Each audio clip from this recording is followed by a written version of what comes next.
Hello दोस्तों, स्वागत है आपका इनोवेटिव शिक्षा में। मैं आपके लिए लेकर आया हूं क्लास 10th मैथमेटिक्स की एक सीरीज जिसमें मैं आपको बताऊंगा हर एक चैप्टर्स के बारे में डिटेल में। So let's start the video.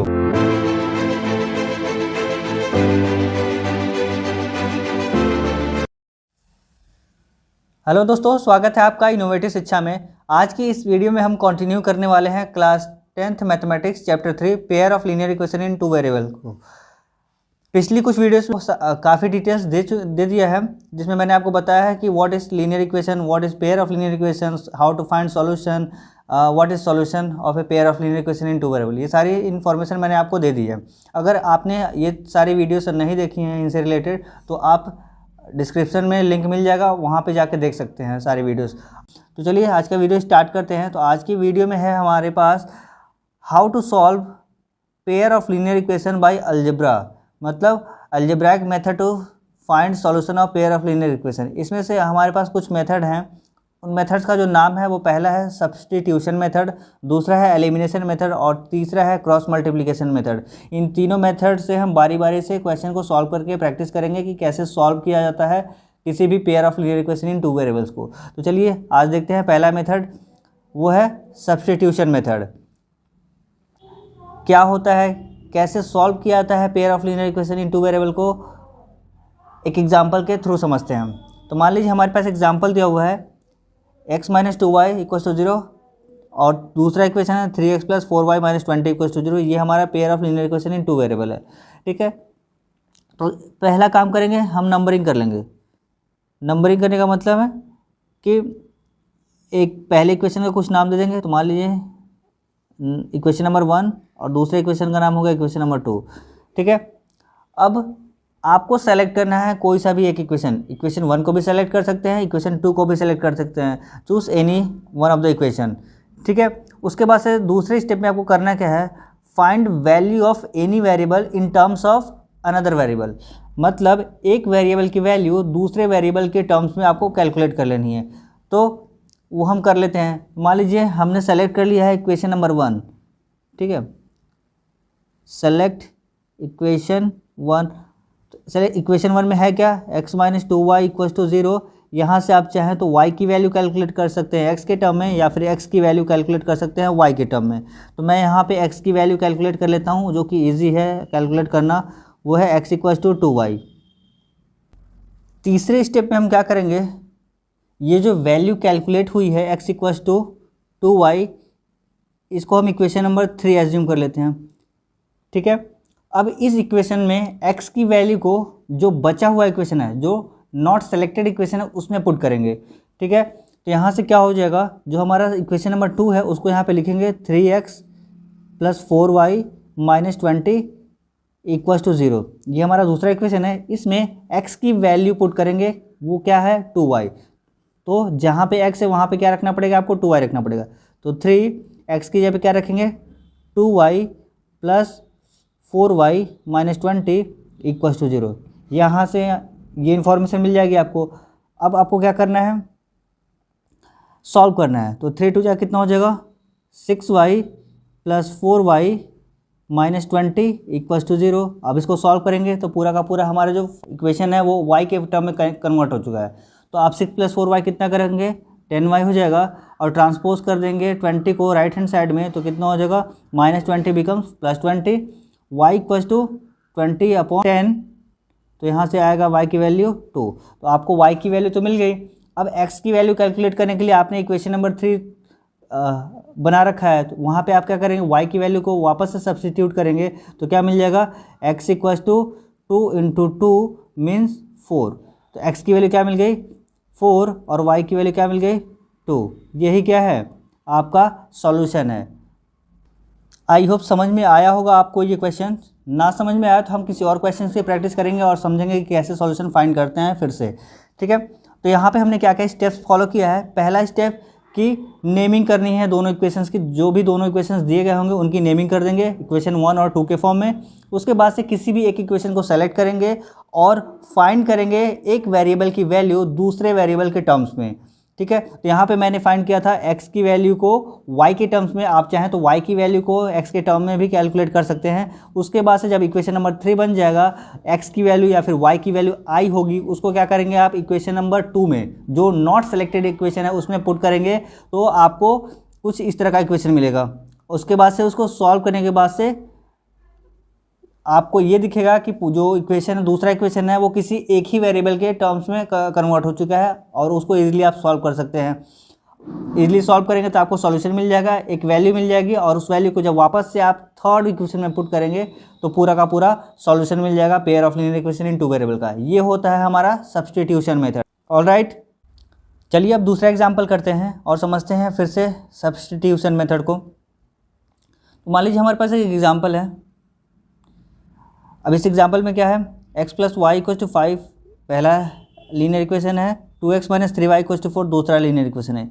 इनको सॉल्व करना है या फिर इनका सॉल्यूशन फाइंड करना है by the algebraic method named substitution method. ठीक है, तो मैंने आपको पिछली एग्जाम्पल में क्या बताया था कि आपको करना क्या है, किसी भी एक इक्वेशन को सेलेक्ट करना है और उसमें एक वेरिएबल की वैल्यू को दूसरे वेरिएबल के टर्म्स में कैलकुलेट करनी है। तो चलिए हम यहाँ पे सॉल्व कर लेते हैं। तो सबसे इजी इक्वेशन को पहले हम सेलेक्ट करेंगे, चाहे वो इक्वेशन 1 हो या 2 हो। तो यहाँ पे इक्वेशन 1 इजी इक्वेशन दिख रहा है, तो सेलेक्ट 1। तो जब 1 को सेलेक्ट करेंगे तो यहाँ से आएगा x plus y equal to 5। यहाँ से एक वैल्यू को अब चाहें तो यहाँ से y की वैल्यू भी कैलकुलेट कर सकते हैं, x की भी वैल्यू कैलकुलेट कर सकते हैं। तो यहाँ पे मैं y की वैल्यू कैलकुलेट कर रहा हूँ क्योंकि पिछले एग्जाम्पल में मैंने x की वैल्यू को कैलकुलेट किया था। यहाँ से जब y की वैल्यू कैलकुलेट करेंगे तो 5 माइनस एक्स होगा। x को जब ट्रांसपोज करेंगे राइट हैंड साइड में तो क्या बन जाएगा, माइनस एक्स बन जाएगा, और ये हमारा क्या होगा, इक्वेशन नंबर 3 हो गया। ठीक है, अब ये जो y की वैल्यू कैलकुलेट हुई है इसको हम पुट करेंगे कौन सी इक्वेशन में, सेकेंड इक्वेशन में। तो जब सेकेंड इक्वेशन में पुट करेंगे तो सेकेंड इक्वेशन लिख लेते हैं फिर से, 2x minus 3y equal to 4। यहाँ पे y की वैल्यू पुट करनी है, तो x को तो वैसे ही रहने देना है, यानी कि 2x ऐसे ही रहेगा माइनस 3। अब y की जगह पे क्या रखेंगे, 5 माइनस एक्स इक्वल टू 4, ये पुट कर देंगे। अब इसको जब सिंप्लीफाई करेंगे तो क्या आएगा वो चलिए देख लेते हैं। तो 2x माइनस 5 3 कितना होता है, 15 होता है, और माइनस माइनस प्लस होगा तो फिर प्लस 3x इक्वल टू 4, ये हो जाएगा। ठीक है, अब यहाँ पे देख सकते हैं 3x और 2x लाइक टर्म्स हैं, इनको ऐड किया जा सकता है, तो उतना हो जाएगा, वो होगा 5x इक्वल टू 4, और 15 को ट्रांसपोज करेंगे राइट हैंड साइड में तो हो जाएगा 15 प्लस 15, 5x इक्वल टू 19, और यहाँ से x की वैल्यू क्या आ जाएगी, 19/5। तो ये रहा हमारा x की वैल्यू। अब ऐसे ही कैलकुलेट कर सकते हैं with the help of equation number 3 y की वैल्यू। तो y है क्या, फ्रॉम 3 y इक्वल टू क्या है, 5 माइनस एक्स, तो 5 को तो 5 ही रहेगा, x की जब हम वैल्यू पुट करेंगे 19/5, तो सॉल्व करेंगे तो कितना आएगा, 5 5 जो 25 माइनस 19/5। फाइनल आंसर कितना होगा, तो फाइनल आंसर होगा 25 माइनस 19 इक्वल टू 6/5। तो x की वैल्यू क्या आ गई, x की वैल्यू आ गई 19/5 और y की वैल्यू आ गई 6/5। तो इसको हम ऑर्डर्ड पेयर के फॉर्म में लिखेंगे, तो 19/5 and 6/5 is the solution of given pair of linear equation in two variable। I think इतनी बात समझ में आ गई होगी कि कैसे कैसे भी पेयर ऑफ लीनियर इक्वेशन को सॉल्व करते हैं by the help of substitution method. दोनों एग्जाम्पल को सॉल्व करने के बाद से आपको ये ऑब्जर्व हुआ होगा कि दोनों इक्वेशंस में, दोनों एग्जाम्पल्स में आपको वैल्यू क्या मिली थी, सिंगल सिंगल, मतलब x की एक वैल्यू मिली थी, x की वैल्यू 1 मिला था और y की भी वैल्यू 1 मिला था। इसका मतलब ऑर्डर्ड पेयर के फॉर्म में आपको सॉल्यूशन मिल गया था, और जब ऑर्डर्ड पेयर के फॉर्म में सॉल्यूशन मिलता है तो जब काउंटिंग करेंगे तो कितना मिला आपको, ओनली वन का मतलब क्या होता है, यूनिक सॉल्यूशन। और यूनिक सॉल्यूशन के केस में आपको पता है कि जो लाइंस होती हैं वो क्या करता है, इंटरसेक्ट करता है। ठीक है, जो लाइंस होती हैं इंटरसेक्ट करते हैं, और इंटरसेक्ट करता है कोई भी चीज़, तो कोई भी लीनियर इक्वेशन जब इंटरसेक्ट करता है तो कैसा पेयर होता है, तो वो कंसिस्टेंट पेयर होता है, कंसिस्टेंट पेयर होता है। ये तो सारी इन्फॉर्मेशन मैंने आपको पहले ही बता दिया है कि अगर एग्जिस्ट करेगा सॉल्यूशन और एक सोल्यूशन होगा तो यूनिक सोल्यूशन होगा, और यूनिक सोल्यूशन होने के नाते वो पेयर कैसा होता है, कंसिस्टेंट होता है, और कंसिस्टेंट होता है तो वो जो लाइंस होते हैं उनके बीच में क्या रिलेशन होता है, तो वो इंटरसेक्शन का रिलेशन होता है, कि मतलब दोनों लाइन्स इंटरसेक्ट कर सकती हैं। ये सारी इन्फॉर्मेशन मैंने आपको पहले ही बता दिया था, जो कि मैंने इस एग्जाम्पल से रिलेट करके फिर से आपको बताया। आई होप इतना कुछ आपको समझ में आया होगा। अब आप सब्स्टिट्यूशन मेथड से रिलेटेड प्रॉब्लम्स की प्रैक्टिस करेंगे और समझने की कोशिश करेंगे कि कैसे सॉल्व कर सकते हैं और इजीली और फास्ट तरीके से किसी भी पेयर ऑफ लीनियर इक्वेशन को सब्स्टिट्यूशन मेथड का यूज़ करके। ओके, चलिए एक और एग्जांपल सॉल्व करते हैं। इसमें आपको दो पेयर ऑफ लीनियर इक्वेशंस दिए गए हैं। पहला है 2x + 3y = 9, जिसको एज्यूम किया जा रहा है इक्वेशन नंबर 1, और दूसरा इक्वेशन है 4x + 6y = 18, इसको एज्यूम किया जा रहा है इक्वेशन नंबर 2। ठीक है, इन दोनों को सॉल्व करके x और y की वैल्यू कैलकुलेट करनी है। तो चलिए करते हैं। तो करना क्या है, इक्वेशन 1 को सेलेक्ट कर लिया गया है और इक्वेशन 1 में से x या फिर y की वैल्यू हम दूसरे वाले वेरिएबल के टर्म्स में कैलकुलेट करेंगे। तो चलिए पहले एक इक्वेशन ही लिख लेते हैं। 2x + 3y = 9। यहाँ से आप x की भी वैल्यू कैलकुलेट कर सकते हैं, y की भी वैल्यू कैलकुलेट कर लेते हैं। तो मैं यहाँ पे x की वैल्यू कैलकुलेट कर रहा हूँ। 2x = 9 - 3y, 3y को राइट हैंड साइड में ट्रांसपोज करेंगे तो ये इक्वेशन मिलेगा। अब यहाँ से x की वैल्यू कैलकुलेट करेंगे तो 9 - 3y, और ये 2 कहाँ चला जाएगा, डिनोमिनेटर में चला जाएगा। तो ये आपका क्या हो जाएगा, x की वैल्यू y की टर्म है, जिसको इक्वेशन नंबर 3 एज्यूम करना है। ठीक है, अब इस वैल्यू को x की ये जो वैल्यू कैलकुलेट हुई है इक्वेशन नंबर 3 में, इसको इक्वेशन नंबर 2 में पुट करेंगे। तो जब पुट करेंगे तो क्या इक्वेशन मिलेगा वो देखते हैं। तो अब करेंगे क्या, 4 इक्वेशन नंबर 2 में पुट करते हैं x की वैल्यू को, तो 4 मिलेगा, और साथ में x के जगह क्या रखना पड़ेगा, x के जगह पर रखना पड़ेगा 9 - 3y / 2, फिर प्लस 6y = 18। अब आपको ये नज़र आया होगा कि जो पूरा का पूरा इक्वेशन है उसमें सिर्फ y ही है वेरिएबल। ठीक है, तो अब इसको सॉल्व करना इजी हो जाएगा। अब सॉल्व करेंगे तो क्या देखें, 2 × 1 = 2 और ये 2 × 2 = 4। तो इक्वेशन में क्या चेंजेस हुआ, तो यहाँ पे लिखते हैं 2 9 - 3y + 6y = 18। अब इसको कैलकुलेट करते हैं इजीली। तो 9 × 2 = कितना हो जाएगा, 18 हो जाएगा, -2 × 3 = 6y + 6y = 18। यहाँ से आपको दिख रहा होगा ये -6y और +6y कैंसिल आउट हो जाएगा, और बचेगा क्या, 18 = 18। अब ये क्या मिल गया, हमें तो फाइंड करनी थी x और y की वैल्यू, और यहाँ पे क्या मिल गया, 18 = 18, और वेरिएबल ही गायब हो गया। ना ही x की वैल्यू मिलेगी, ना ही y की वैल्यू मिलेगी। तो इस तरह की कंडीशंस में आपको करना क्या होगा, जब भी ऐसा क्वेश्चन सॉल्व कर रहे हैं, मान लीजिए आपने चेक नहीं किया existence of pair of linear equation in 2 variable, तो उस केस में क्या करना होगा, सॉल्व करने के बाद अगर ऐसी सिचुएशंस मिलती है, अब 18 = 18 तो ट्रू स्टेटमेंट है और वेरिएबल्स क्या हो गए, गायब हो गए, तो उस केस में क्या होगा, जो हमारा सॉल्यूशन होगा वो इनफाइनाइट सॉल्यूशंस देगा। ठीक है, इसीलिए हमको क्या मिल रहा है, एक भी सॉल्यूशन नहीं मिल रहा है या फिर वेरिएबल्स गायब हो जा रहा है। तो इस केस में आपको क्या करना पड़ेगा, ये स्टेटमेंट ट्रू है, पहले आप ये ऑब्जर्व करेंगे कि आपको सॉल्व करने के बाद ये यहाँ जो मिला है 18 = 18, ये ट्रू है कि फॉल्स है, तो यहाँ पे क्लियरली है ट्रू है। अब ये स्टेटमेंट ट्रू है तो इस केस में हमको कोई भी सॉल्यूशन नहीं दिखने को मिल रहा है ना, क्योंकि जाहिर सी बात है जब x की वैल्यू और y की वैल्यू गायब हो गई है ड्यू टू द कैंसिलेशन, तो 18 = 18 मिलेगा। तो इस केस में क्या करेंगे, we can not find any specific value of y as well as x, मतलब हम कोई भी x की वैल्यू और y की वैल्यू स्पेसिफिकली फाइंड नहीं कर सकते। तो उस केस में क्या होता है, उस केस में हमारे पास जो इक्वेशन के सॉल्यूशंस होते हैं इनफाइनाइट होते हैं, because the situation has arisen because the given equations are same. ये सिचुएशन क्यों आया, क्योंकि हमारे पास ये जो दोनों इक्वेशन है ना वो सेम है। सेम कैसे है, मैंने आपको पहले ही बताया था, सेम कब होता है या फिर डिपेंडेंट कब होता है, जब एक इक्वेशन में किसी भी नंबर या फिर किसी भी कांस्टेंट से मल्टीप्लाई या डिवाइड करने के बाद से दूसरा इक्वेशन मिल जाए तो उसको क्या कहते हैं, डिपेंडेंट इक्वेशंस कहते हैं या फिर इक्विवेलेंट इक्वेशंस कहते हैं। तो यहाँ पे आप देख पा रहे होंगे कि 2x + 3y = 9 में अगर आप 2 से मल्टीप्लाई करते हैं पूरी इक्वेशन को तो आपको मिलेगा 4x + 6y = 18, और ये क्या है, नथिंग बट दूसरा इक्वेशन ही तो है। इसी वजह से क्या हो रहा है, यहाँ पे आपको इनफाइनाइटली मेनी सॉल्यूशंस देखने को मिल रहा है। ठीक है।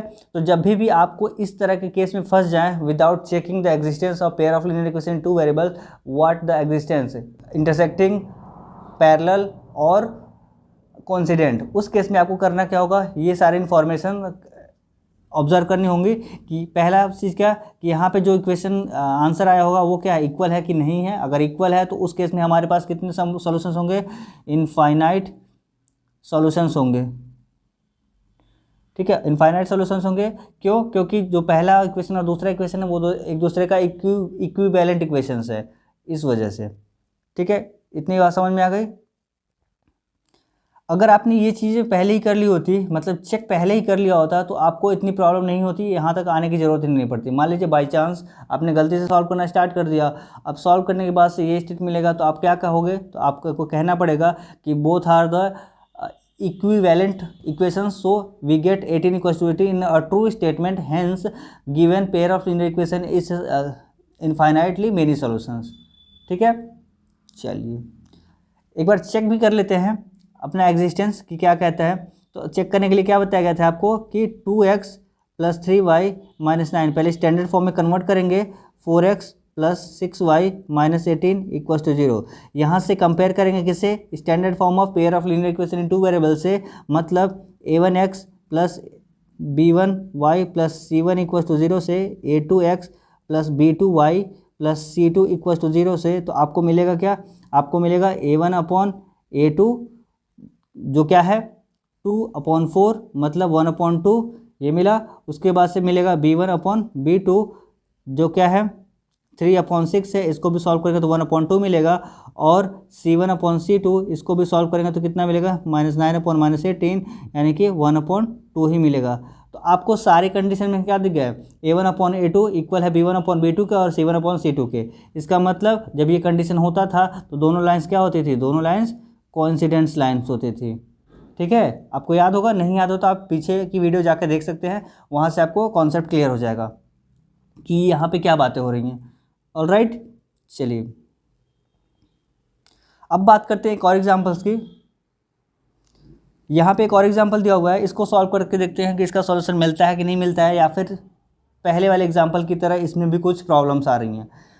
सबसे पहले इक्वेशन की नेमिंग कर देते हैं। ये रहा हमारा इक्वेशन नंबर 1, इसको कहते हैं इक्वेशन नंबर 2। दोनों को सॉल्व करेंगे with the help of substitution method. पहले इक्वेशन को सेलेक्ट करेंगे, पहले इक्वेशन को सेलेक्ट करने के बाद से एक वेरिएबल की वैल्यू को दूसरे वेरिएबल की वैल्यू के फॉर्म में कन्वर्ट करेंगे। तो चलिए यहाँ पे करते हैं। तो पहला इक्वेशन क्या है, x + 2y - 4 = 0। यहाँ से आपको करना पड़ेगा x + 2y = 4। किसकी वैल्यू कैलकुलेट करना चाहते हैं, x की y की, जिसको जो मर्जी चाहे वो कर सकता है। तो मैं यहाँ पे y की वैल्यू कैलकुलेट कर देता हूँ। तो हो जाएगा 2y = 4 - x होगा। ठीक है, x ट्रांसपोज हो जाएगा राइट हैंड साइड में। यहाँ से y की वैल्यू क्या मिल जाएगी, 4 - x/2। आप चाहें तो क्या कर सकते हैं, x की वैल्यू y के टर्म में भी कैलकुलेट कर सकते हैं। ठीक है, जो कि मैंने पहले कर दिया था, इसलिए मैं इस क्वेश्चन में y की वैल्यू कैलकुलेट कर रहा हूँ। अब क्या करना है आपको, ये जो y की वैल्यू है इसको पुट करना है कौन सी इक्वेशन में, दूसरे इक्वेशन में। तो जब दूसरे इक्वेशन में पुट किया जाएगा तो क्या आएगा, 2x + 4y। 4y के जगह 4 तो 4 ही रहेगा, y के जगह हम रखेंगे 4 - x/2 - 12 = 0। ठीक है, सॉल्व करते हैं। 3 2 1 2 2 2 4, क्या आएगा 2x + 8 - 2x - 12 = 0। ठीक है, यहाँ से आपको देखने को मिल रहा होगा कि 2x और 8x कैंसिल हो गया और 8 = 12। अब ये बात बताइए कि 8 और 12 इक्वल होता है क्या, तो ऐसा नहीं होता है। ये नॉट क्या है, रॉन्ग आंसर है, रॉन्ग स्टेटमेंट है, रॉन्ग स्टेटमेंट। तो जब भी आप किसी भी पेयर ऑफ लीनियर इक्वेशन को इनटू वेरिएबल को सॉल्व करेंगे और क्या मिल जाएगा, वेरिएबल कैंसिल आउट हो जाएगा, मतलब उस कंडीशन में आप x और y की वैल्यू फाइंड ही नहीं कर सकते, और आपको उस कंडीशन में क्या मिल रहा है, एक रॉन्ग स्टेटमेंट मिल रहा है। तो जब भी रॉन्ग स्टेटमेंट मिलेगा तो उस पेयर ऑफ लीनियर इक्वेशन के एक भी सॉल्यूशंस नहीं होंगे, नो सॉल्यूशंस होंगे। और नो सॉल्यूशंस होगा इसका मतलब लाइंस कैसा है, वो दोनों लाइंस पैरेलल लाइंस है। ठीक है, और पैरेलल लाइंस के केस में क्या होता है, कंसिस्टेंट पेयर नहीं होता है, इनकंसिस्टेंट पेयर होता है। वो दोनों लीनियर इक्वेशन कैसा पेयर होगा, इनकंसिस्टेंट पेयर होगा। आई होप इतनी बात समझ में आ गई होगी। चलिए, अगर वीडियो पसंद आए तो लाइक कीजिए, कमेंट कीजिए, अपने फ्रेंड्स के साथ शेयर कीजिए और सब्सक्राइब भी कीजिए। Thanks for watching the video.